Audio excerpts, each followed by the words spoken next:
नमस्कार दोस्तों, मेरा नाम है आकाश और आज के इस वीडियो में मैं आपको बताऊंगा 6 ऐसी डिफरेंट टाइप ऑफ कंपनीज की जिनके बारे में हमें जानना बहुत ज़रूरी है इन्वेस्ट करने से पहले। तो ये कंपनीज के बारे में जानना हमारे लिए इसलिए ज़रूरी है क्योंकि हमें पता होना चाहिए इन्वेस्ट करने से पहले कि इन 6 कैटेगरीज में से कौन सी कैटेगरीज में हमारी कंपनी आती है।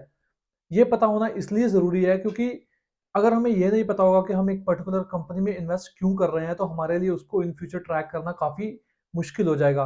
और अगर हमें पता होगा कि हम एक कंपनी में क्यों इन्वेस्ट कर रहे हैं तो हमें जो हमारी एक्सपेक्टेशंस है उस कंपनी से वो क्लियर होंगी और हमें इन फ्यूचर उस स्टॉक को ट्रैक करना काफ़ी आसान हो जाएगा एज कम्पेयर टू पहली सिचुएशन में जहाँ पे हमें अगर नहीं पता कि हम एक कंपनी में क्यों इन्वेस्ट करने जा रहे हैं। तो ये वीडियो देखने के बाद आपको भी पता लग जाएगा कि आपकी जो इन्वेस्टमेंट है वो कौन सी कैटेगरी में फॉल करती है और क्या आपको एक्सपेक्टेशन रखनी चाहिए अपनी कंपनी से। लेकिन उससे पहले अगर आप इस चैनल पे पहली बार आए हैं और अगर आपने चैनल को सब्सक्राइब नहीं किया है तो चैनल को सब्सक्राइब कर दीजिए क्योंकि यहाँ पे आप सीखेंगे कि कैसे बने एक स्मार्ट इन्वेस्टर। तो चलिए सीधा चलते हैं अपने कैटेगरी नंबर 1 पे। तो हमारी कैटेगरी नंबर 1 है slow growers. Slow Grover companies वो होती हैं जो जीडीपी की ग्रोथ से थोड़ा तेजी से ग्रो करती हैं। तो अब भारत जैसी कंट्री में जहां पे जीडीपी लगभग 5 से 6% के रेट से ग्रो करती है, वहां पे हम स्लो ग्रोवर कंपनी उनको मानेंगे जो लगभग 8 से 10% से ग्रो कर रही हैं। ज्यादातर जो स्लो ग्रोवर कंपनी होती है वो अपनी जर्नी की शुरुआत as a fast growing company करती हैं, लेकिन उसके बाद एक पॉइंट आता है जहां पे ये कंपनीज अपना पोटेंशियल रीच कर लेती हैं, जिसके बाद जो इनका रेट ऑफ ग्रोथ है वो स्लो हो जाता है। तो स्लो ग्रोवर कंपनीज जो होती हैं वो जनरली काफी अच्छे डिविडेंड्स पे करती हैं और इनका जो पे आउट रेशियो है, डिविडेंड पे आउट रेशियो जो है वो लगभग 50% या उससे ज्यादा भी हो सकता है। और उसका मेन कारण ये है कि इनके पास जो बिजनेस में री इन्वेस्टमेंट अपॉर्चुनिटीज हैं वो काफी कम होती हैं as compare to earlier period जब ये काफी तेजी से ग्रो कर रही थी। तो अगर आप एक स्लो ग्रोइंग कंपनी में इन्वेस्ट करते हैं तो जो आपके रिटर्न्स है वो भी लगभग उसी रेट से ग्रो करेंगे जिस रेट से उस कंपनी की अर्निंग्स ग्रो करेंगी, यानी कि लगभग 8 से 10% या 11% के रिटर्न होंगे आपके स्लो ग्रोइंग कंपनी में इन्वेस्ट करके। तो हमारी कैटेगरी नंबर 2 है दी स्टालवॉर्ट्स। तो स्टालवॉर्ट्स वो डेवलप्ड कंपनीज होती हैं जो स्लो ग्रोइंग कंपनी से थोड़ा तेजी से ग्रो करती हैं, यानी कि इनका जो ग्रोथ रेट है वो लगभग 14 से 16% तक का होता है। स्टालवॉर्ट्स कंपनी में इन्वेस्ट करने का ये फायदा होता है कि जब भी इकोनॉमी डाउनटर्न होता है या रिसेशन होता है तो ये कंपनीज पोर्टफोलियो में एक अच्छा प्रोटेक्शन देती हैं, क्योंकि जब भी ऐसा समय आता है तो स्टालवॉर्ट्स के जो स्टॉक प्राइस है वो as compare to other companies थोड़ा कम गिरते हैं, और जब भी मार्केट रीबाउंड होता है तो स्टालवॉर्ट के जो स्टॉक प्राइस है वो काफी ऊपर जाते हैं as compare to other companies, काफी तेजी से ऊपर जाते हैं, यानी कि डिपेंडिंग ऑन आपने स्टालवॉर्ट के लिए कितना प्राइस पे किया है आप स्टालवॉर्ट्स में एक साइजेबल प्रॉफिट बना सकते हैं।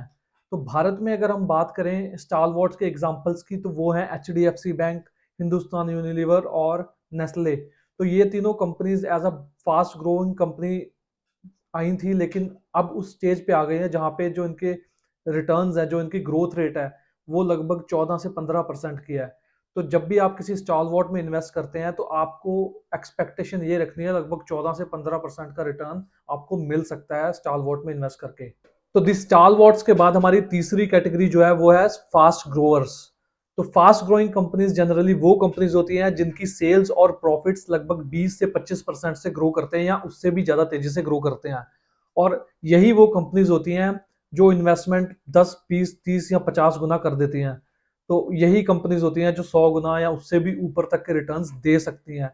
लेकिन ऐसी कंपनीज को ढूंढ पाना काफी मुश्किल होता है और बहुत ही कम कंपनीज होती हैं जो एक्सटेंडेड पीरियड के लिए 20 से 25% की जो रिटर्न्स है, जो सेल ग्रोथ और प्रॉफिट ग्रोथ है, उसको कंटिन्यू रख पाती है। और एक पीरियड ऐसा आता है जिसके बाद ये fast growing companies slow growing company या स्टॉलवॉर्ट में कन्वर्ट हो जाती है। तो फास्ट ग्रोइंग कंपनी में इन्वेस्ट करने के लिए हमें सेल ग्रोथ, प्रॉफिट ग्रोथ के साथ साथ ये भी देखना है कि कंपनी की बैलेंस शीट कितनी स्ट्रांग है, क्योंकि अगर बैलेंस शीट स्ट्रांग नहीं है, यानी कि कंपनी अगर बहुत ज्यादा डेट ले लेती है ग्रो करने के चक्कर में, तो इन फ्यूचर कंपनी को मुश्किलों का सामना करना पड़ सकता है। तो जब भी हम फास्ट ग्रोइंग कंपनी में इन्वेस्ट करते हैं तो हमारे रिटर्न्स 20-25% या उससे भी ज्यादा हो सकते हैं। तो ये जरूरी नहीं है कि इतने ही रिटर्न हो या इससे ज्यादा हो सकता है इससे कम भी हो, लेकिन इतनी एक्सपेक्टेशन हम फास्ट ग्रोइंग कंपनी से रख सकते हैं। और ये भी जरूरी नहीं है कि एक फास्ट ग्रोइंग कंपनी हमेशा एक फास्ट ग्रोइंग इंडस्ट्री से ही हो सकता है एक स्लो ग्रोइंग इंडस्ट्री में कोई कंपनी बहुत तेजी से ग्रो कर जाए, तो हमें इन कंपनीज को लगातार ढूंढते रहना होता है और कभी ना कभी अगर हमें ऐसी कंपनी मिले तो हमें उसमें इन्वेस्ट कर देना चाहिए। हमारी चौथी कैटेगरी है दी सिक्लिकल्स। तो सिक्लिकल्स वो कंपनीज होती हैं जिनके अर्निंग्स और सेल्स एक साइकिल में चलते हैं, यानी कि हो सकता है 3 से 5 साल तक उनकी सेल बहुत अच्छे से बढ़ती रहे, लेकिन अगले 3 से 5 साल उनकी सेल बिल्कुल नीचे गिर जाए और वहीं पे स्टेबल हो जाए। तो इन साइकिल्स को प्रिडिक्ट कर पाना काफी मुश्किल होता है और हम इनको तभी प्रिडिक्ट कर सकते हैं जब हमें उस इंडस्ट्री की अच्छे से नॉलेज है। तो सिक्लिकल के कुछ एग्जांपल्स ये हैं कि ऑटो इंडस्ट्रीज जो हो गई वो सिक्लिकल है, एयरलाइन इंडस्ट्री सिक्लिकल है, रियल स्टेट, स्टील कंपनीज, तो ये सब सिक्लिकल के कुछ एग्जांपल्स हैं। तो सिक्लिकल में अगर हम गलत समय में इन्वेस्ट कर देते हैं तो हो सकता है आने वाले कई सालों तक हमारे रिटर्न्स जो हैं वो नेगेटिव में रहें। तो सिक्लिकल्स में इन्वेस्ट करते समय टाइमिंग बहुत ही इंपॉर्टेंट है और इसीलिए सिक्लिकल में पैसा बनाना काफी मुश्किल है as compare to all other categories. तो सिक्लिकल में इन्वेस्ट करने का फायदा तब होता है जब इकोनॉमी टर्न अराउंड हो रही है रिसेशन से या फिर खराब दौर से इकोनॉमी उभर रही है। उस समय सिक्लिकल जो है वो काफी अच्छे रिटर्न देके जाते हैं, क्योंकि अब एग्जांपल ले अगर ऑटो इंडस्ट्री का, तो जब इकोनॉमी रिसेशन में होती है तब लोग गाड़ियां और बाइक्स ये सब खरीदना बंद कर देते हैं, लेकिन जैसे ही इकोनॉमी घूमती है, लोगों के पास इनकम आती है, तो वैसे ही लोग दोबारा से गाड़ियां और बाइक्स वगैरह खरीदना शुरू कर देते हैं। तो मैं इन सिक्लिकल कंपनीज से दूर ही रहता हूं क्योंकि मुझे इन साइकिल्स को प्रिडिक्ट करना नहीं आता। तो अगर आपको भी इन साइकिल्स को प्रिडिक्ट करना नहीं आता तो बेहतर ऑप्शन यही है कि आप भी सिक्लिकल्स में इन्वेस्ट ना ही करें। तो सिक्लिकल्स के बाद अब हम आ गए हैं अपनी पांचवी कैटेगरी पे, जो कि है टर्न अराउंड्स। तो टर्न अराउंड्स जनरली वो कंपनीज होती हैं जो करंटली किसी ट्रबल से गुजर रही होती हैं और मार्केट को ऐसा लगता है कि ये कंपनीज बैंकरप्सी फाइल कर सकती हैं। तो टर्न अराउंड्स में पैसा बनाना काफी मुश्किल होता है क्योंकि ज्यादातर टर्न अराउंड्स जो है वो बैंकरप्सी फाइल कर देती हैं एट द एंड। लेकिन अगर आप एक सक्सेसफुल टर्न अराउंड में इन्वेस्ट कर देते हैं तो आपके जो रिटर्न्स है वो काफी अच्छे हो सकते हैं। हो सकता है जो आपका इन्वेस्टमेंट है 8 से 10 गुना से बढ़ जाए, लेकिन इनमें सक्सेस रेट जो है वो काफी कम होता है। तो इसका मतलब कि लगभग 1 या 2 कंपनीज होती हैं 100 में से जो सक्सेसफुली टर्न अराउंड करती हैं। तो उसके बावजूद अगर आप इन कंपनीज में इन्वेस्ट करना चाहते हैं तो आपको सबसे पहली चीज ये देखनी है कि इन कंपनीज पे डेट बर्डन बहुत ज्यादा ना हो, क्योंकि अगर डेट ज्यादा नहीं होगा कंपनीज पे तो चांसेस यही है कि वो बैंकरप्सी फाइल नहीं करेगी, क्योंकि अगर किसी कंपनी पे डेट ही नहीं है तो वो बैंकरप्ट नहीं हो सकती। तो इसी के साथ हम आ गए अपने आखिरी कैटेगरी पे, जो कि है दी एसिड प्लेस। तो एसिड प्ले जनरली वो कंपनीज होती हैं जिनके पास कोई वैल्यूएबल एसिड होता है लेकिन मार्केट ने अभी तक वो एसिड को रिकॉग्नाइज नहीं किया है। एसिड प्ले को ढूंढना काफी मुश्किल होता है क्योंकि इसके लिए हमें कंपनी की और इंडस्ट्री की अच्छे से नॉलेज होनी चाहिए और हमें उस कंपनी को अच्छे से स्टडी करना पड़ता है। लेकिन अगर हम एसिड प्ले अच्छे से ढूंढ लेते हैं तो हमारे रिटर्न्स काफी अच्छे हो सकते हैं। लेकिन अगर ये एसिड प्ले ढूंढने में हम गलत साबित होते हैं तो जो हमारे रिटर्न्स है वो नेगेटिव भी हो सकते हैं।